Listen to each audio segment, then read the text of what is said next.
जय श्री श्याम सभी श्याम प्रेमियों को। कैसे हैं आप सभी?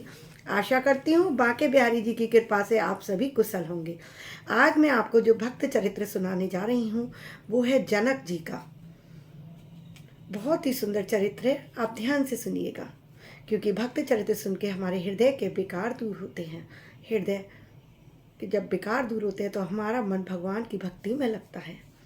शुरू करती हूँ। निमि वंश में जितने भी राजा हुए सभी जनक कहलाते थे। निमि वंश में जितने भी राजा होते थे ना, उनको जनक कहते थे। ब्रह्मज्ञानी होने से इन सबों की विधेय संज्ञा भी थी, किंतु जनक के नाम से जो सबसे अधिक प्रसिद्ध हुए वो सीता जी के पिता ही हुए थे। उनका यथार्थ नाम था शीरध्वज। शीरध्वज नाम का एक कारण है। शीर कहते हैं हल्की नोक को, जो हल चलाया जाता है ना खेत में, उसकी नोक को कहते हैं शीर। तो उनका नाम था शीरध्वज। एक बार मिथिला देश में, सीता जी का नाम एक मिथिला था ना, तो एक बार मिथिला देश में बड़ा अकाल पड़ा। विद्वानों ने निर्णय लिया कि महाराज जनक स्वयं हल से जमीन जोतकर यज्ञ करें तो वर्षा जरूर होगी। महाराज यज्ञ के लिए जमीन जोत रहे थे कि हल्की नोक लगने से पृथ्वी में से एक कन्या निकली है। वही जगजननी महारानी सीता जी हुई। महाराजा जनक उन्हें अपने घर ले आए और उन्हीं को अपनी पुत्री के भाव से लालन पालन करने लगे। पूर्ण ब्रह्मज्ञानी थे राजा जनक। मैं मेरे के चक्र से सर्वथा छूटे हुए थे। वे सदा ब्रह्म रूप में स्थित रहते हुए ही प्रजा पालन का कार्य समुचित रूप से करते थे। बड़े बड़े ऋषि महर्षि इनके पास ज्ञान चर्चा के लिए आते थे, ब्रह्म ज्ञान सीखने आते थे। ये इतने लोकप्रिय थे कि सभी इन्हें चाहते थे। शिव जी के बहुत परम प्रिय भक्त थे। शिव जी ने इन्हें अपना माहेश्वर धनुष धरोहर के रूप में दे दिया था, जो कि सिया राम जी के विवाह के समय राम जी ने तोड़ा था। वह इनके घर में रखा था और इनकी नित्य पूजा होती थी। कहते हैं एक बार घर को लीपते समय जानकी जी ने एक हाथ से वह प्रलयकारी विनय विशाल धनुष को उठा लिया और जमीन को लीप कर फिर उसे ज्यों का त्यों रख दिया। उसी समय महाराजा ने प्रतिज्ञा ली, महाराज जनक ने प्रतिज्ञा ली कि जो कोई हमारे इस महेश्वर धनुष को उठा लेगा उसी के साथ मैं अपनी पुत्री का विवाह करूंगा, पुत्री सीता का विवाह करूंगा।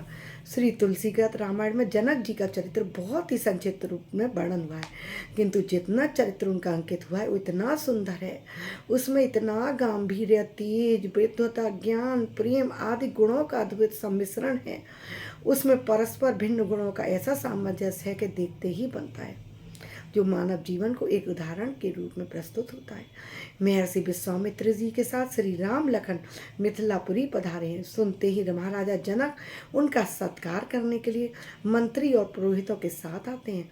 आकर वे विधिवत ऋषि की पूजा करते हैं, कुशल क्षेम पूछते हैं। ऋषि ने राम लखन को पुष्प लेने भेज दिया था। इसी अवसर पर वे अनूप भूप किशोर आ जाते हैं। भूप किशोर राम लक्ष्मण राजा दशरथ के पुत्र। उन्हें देखकर ज्ञान शिरोमणि महाराज जनक की क्या दशा होती है वो मैं आपको सुनाती हूँ। मूरत मधुर मनोहर देखी भयउ विदेहु विदेहु विशेषी। मन प्रेम में मगन है, शरीर की सुध-बुध नहीं रही।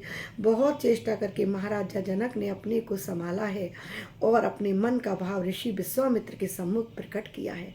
कैसे किया है ध्यान से सुनिएगा। ब्रह्म जो निगम नित कही गाबा, उभय भेष धर की सोई आबा। सहज विराग रूप मन मोरा, थकित होत जिम चंद चकोरा। इन्हीं बिलोकत अति अनुरागा, बरबस ब्रह्म सुखई मन त्यागा।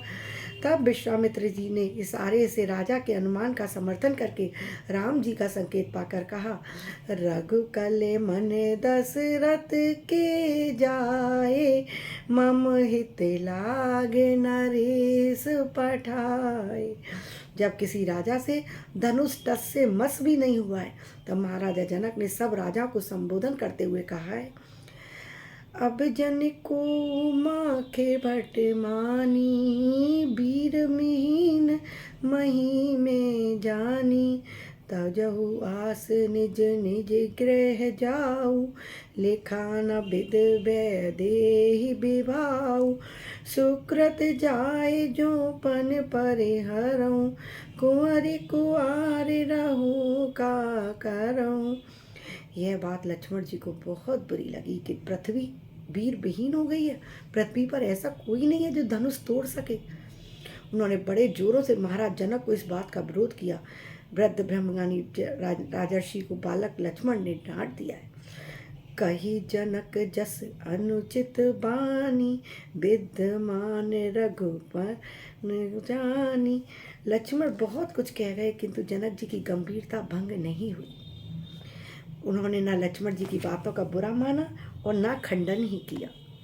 रामचंद्र जी ने धनुष तोड़ दिया। इसे सुनकर परशुराम जी आए हैं। वे बहुत उछले कूदे, बहुत गुस्सा किया है और बड़ी बड़ी बातें कही, किंतु जनक जी ने एकदम तटस्थ होकर शांति से उनका सुनाए और उनका निवारण भी किया है।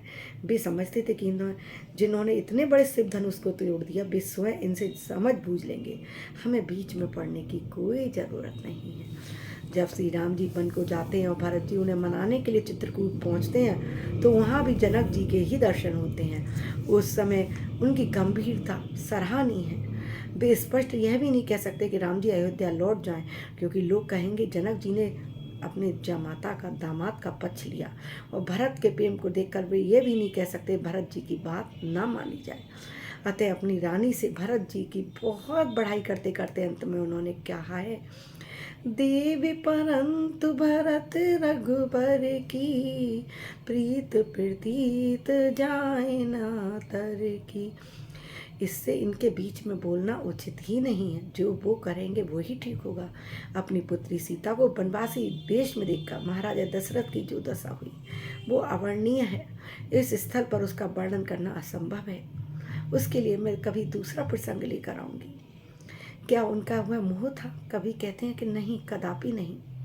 एक प्रसंग जब लो तो उधर ही लो, क्योंकि जब हम दूसरे प्रसंग में चले जाते हैं ना तो पहले प्रसंग की जो महत्व है वो खत्म हो जाती है।